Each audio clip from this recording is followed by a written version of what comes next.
Welcome to the Liam and Lucas podcast. Today we're going to look at 4 ways Jesus reveals himself to us.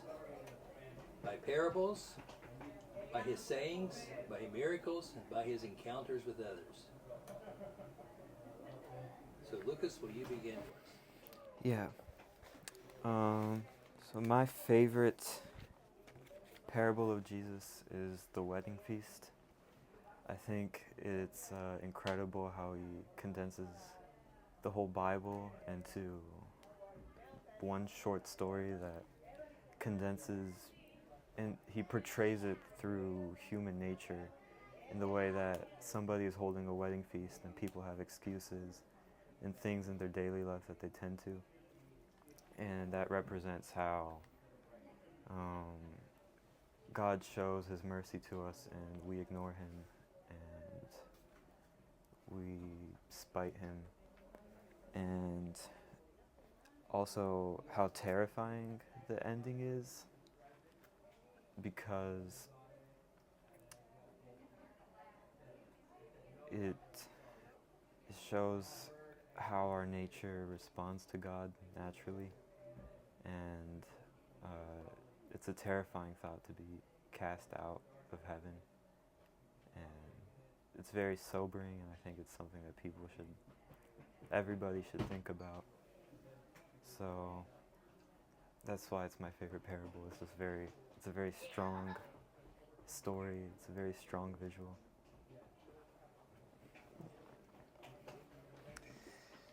My favorite parable was the feeding of the 5,000. In this parable, Jesus showed that he revealed that he can do anything through the power of God, which here he demonstrates. He takes 5 loaves of bread and he miraculously splits them and spreads them out to 5,000 people. Here, nobody expected him to do this sort of miracle or parable.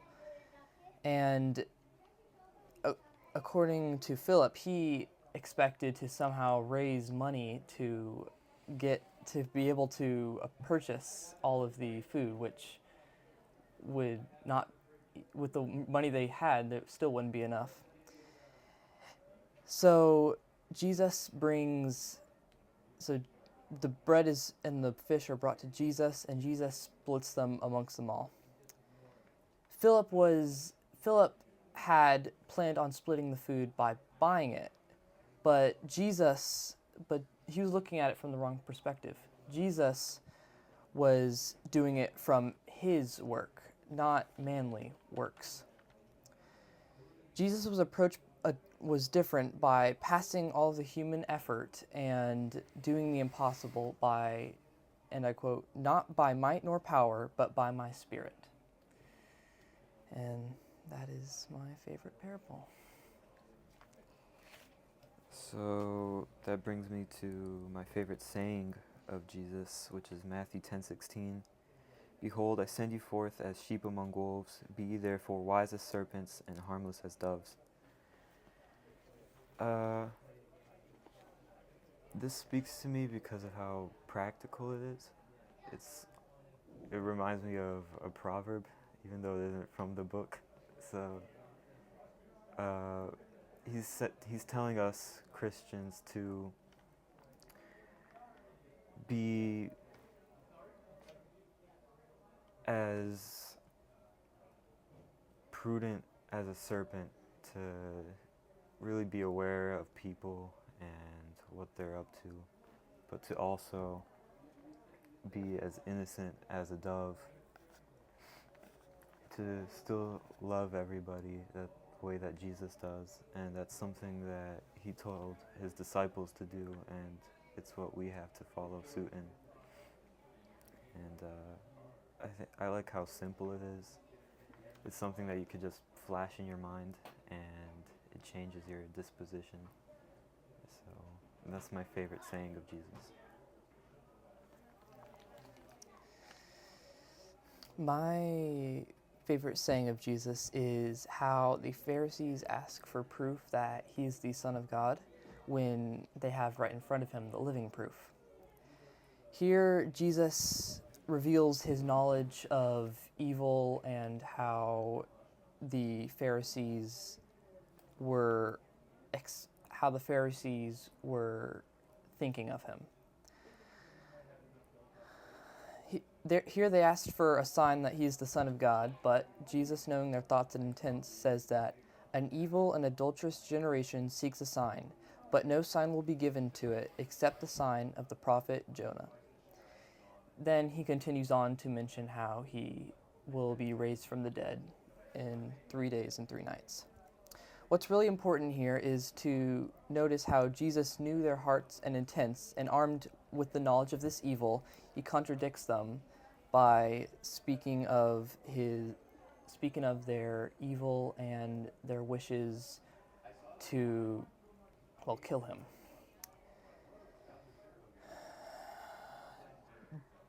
The Pharisees had wanted to try to expose Jesus and try to catch him in stuttering or questioning.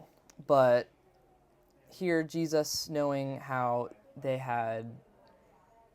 knowing their evil and their intents, he was able to understand their true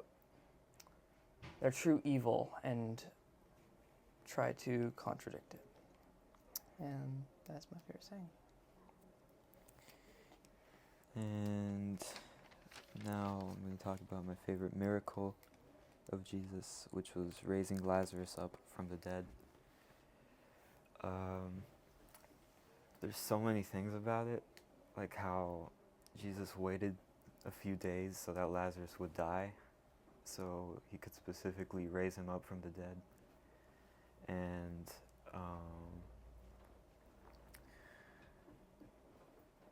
the way that his disciples followed him, what Jesus said about himself, I am the way, the truth, and the life, and really his compassion for Lazarus, as you see that it says that his spirit groaned and that he wept over Lazarus. And it just shows me that even though Jesus knew that he was going to raise Lazarus from the dead, he was still so moved by this, which to me it seems that maybe he wasn't just moved by the situation, but about the state of fallen humanity and the things that happen because of our fallen state. And just the miracle of raising somebody from the dead it's really amazing. So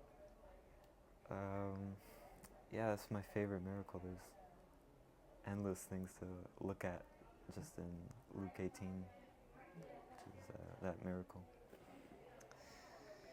My favorite miracle is the abundance of fish. So the disciples are out fishing and all night, and at dawn Jesus comes and asks them if they have caught any fish, and they said they have not. Then he tells them to toss the net over to the side, and then they catch so much fish that the boat can't even handle it. Here Jesus revealed his ability to help others when they aren't able to help themselves. He shows his miracles by them they started off with no food. They go out fishing, and then they catch a huge abundance of fish. And it says they were a couple yards from the shore, but still they had to carry it out on smaller boats to reach the shore. He showed his incredible might by allowing them to catch that huge abundance of fish while they weren't able to catch any on their own, which shows that we need God to help catch our fish, which is our hope at a future in God and all of our hopes and dreams. And yeah, that's my favorite miracle. And now I'm going to talk about my favorite encounter of Jesus, which is the rich young ruler. This is a rich young man who had many possessions, and he said that he followed all of the commandments. But Jesus asked him if Jesus told him to leave all of his possessions and follow him, and that just distraught the young man, which led to Jesus saying how it's humanly impossible for us to let go of our worldly possessions and the things of this world, and it's humanly impossible to enter heaven by our own means. And the disciples were shocked at this, and they're like, how could you get into heaven then? And then Jesus said, with God, nothing is impossible. And I think that's great. Also, in one of the accounts of the encounter, it said that Jesus looked at the young man and loved him. And that shows that what he said to the rich young ruler wasn't out of spite or something. It was a genuine concession, plea, or command to show him the way to heaven, which is to follow him and leave the things of the world. And it's there's a lot of details in it. It stands out. I think it's wonderful. My favorite encounter was the walking on water. So here Jesus showed the faith, showed and revealed the faith of the disciples. Jesus was walking out on the water during a storm while all the disciples were on the boat. Peter, wanting to walk out with him, stepped out into the water and walked towards Jesus. Then a big wave comes, and then Peter's faith falters. He begins to fall through the water and cries out, "Lord, save me." Now, a little interesting fact is that he had to have said that really quickly for him to be able to get it out, as he was just hovering above the water. Then Jesus picks him up and carries him onto the boat.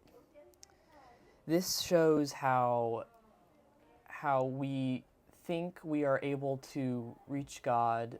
We start out with believing in God, trusting Him. Then as we go on our journey, our faith falters. We begin to question if we really are going on the right path. And then in the end, God picks us up, saves us, and brings us to safety. The reason I like this is because Peter is kind of